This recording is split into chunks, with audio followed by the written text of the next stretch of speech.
The so-called Big Beautiful Bill just passed the U.S. Senate. Vice President J.D. Vance cast the tie-breaking vote. But you know what? There are some Republicans in Congress who really don't like this bill. They don't like certain aspects of it. They wish it would cut more. They wish that, certain provisions regarding AI weren't in there. One of those, Marjorie Taylor Greene, the most entertaining member of Congress possibly, is criticizing the bill. And in fact, according to NJ.com, she called it a shit show.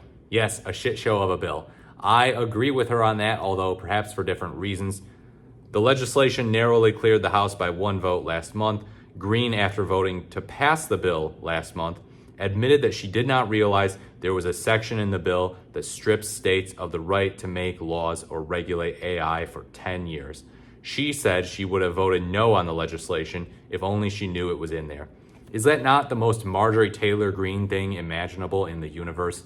Oh yeah, I'm gonna vote for this bill, and then, oh shoot, there's something bad in there that I don't like. Oh, I wish I didn't vote for that. And now that it passed the House, she went on Steve Bannon's show and called it a shit show. Yeah, it is, but it's waging class warfare. That's the problem with it. AI regulation, look, we can have debates about that, but really, some of this stuff is should not even be debatable. Should not even be debatable in 21st century America. We're not going to do such steep cuts to these programs. Even Donald Trump, if he had read the bill, probably would have been astounded by this. He would have been like, what the? But he doesn't read the bill. He just goes out there and says, we're going to protect Medicare, Medicaid, and Social Security. He does that just to get elected, And then he gaslights you and says, I didn't cut Medicare, Medicaid, and Social Security. And his supporters go, sir, yes, sir. Donald Trump did not cut Medicare, Medicaid, and Social Security. They repeat the lie. They make people think, oh, Trump is standing up for the working class.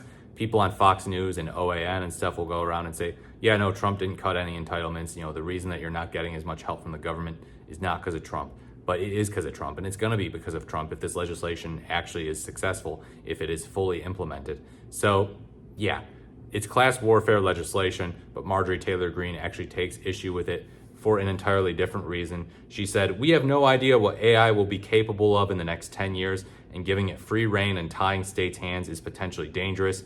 This needs to be stripped out in the Senate. When the bill comes back to the House for approval after Senate changes, I will not vote for it with this in it, she wrote on X last month. All told, the Senate bill includes $4.5 trillion in tax cuts, according to the latest CBO analysis, making permanent Trump's 2017 rates, which would expire at the end of the year if Congress fails to act, while adding the new ones he campaigned on, including no taxes on tips.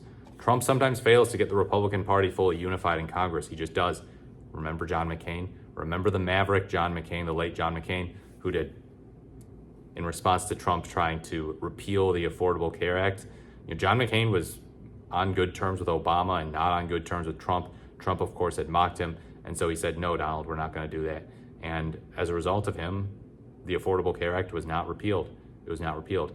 So now we, of course, are not dealing with a repeal here, but we're dealing with a law that is just going full ham on basically everything that helps the poor people and the middle class people in America sustain themselves.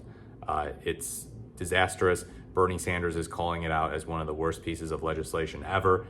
People are not going to like what this does. I mean, with its cuts to clean energy jobs too, that is damning. That is very concerning, especially with respect to the disaster that could be climate change, and that currently is climate change. So yeah, what do you think Marjorie Taylor Greene saying this will do for the country? Do you think that it will help? Do you think that it might get some Republicans to see this and be like, oh, hold on, some Republicans are angrily making noise about this bill. They don't like it. It's not popular within both parties. Dang, maybe it's bad. Do you think that it'll get people's attention? I happen to believe that it won't. I happen to believe it won't make a difference. I'm sorry to say, but it's conceivable that someone would be like, oh, some Republicans don't like it. Maybe there's some meat to the criticisms of it. But, the Republicans are not criticizing it for the right reasons, really. They're not criticizing it for the right reasons. Criticizing it in general might help draw attention to it for being bad, but usually you have to criticize it for the right reasons. If there were Republicans in Congress aggressively going out there and saying, look, I'm conservative, I'm Republican, I like Trump, but I don't like these huge, steep spending cuts, that might get some more attention. That might make some more noise, and people might say, oh, wow, look, I voted for Trump, but I don't like this bill. And they might call their congressperson and be like, hey, Republican who supports this bill, vote against it. Vote against it. It's not big. It's not beautiful. Well, it's big, but it's ugly. It's a big, ugly bill. and you need to vote against it. But yeah, Marjorie Taylor Greene is correct that it's a shit show, although the reason she gave is not perhaps the best reason. Let me know what you think in the comments below. Please like, comment, or subscribe to the channel. Thank you so much for watching. This is the Morris the Merrier, and I look forward to speaking to you in my next video.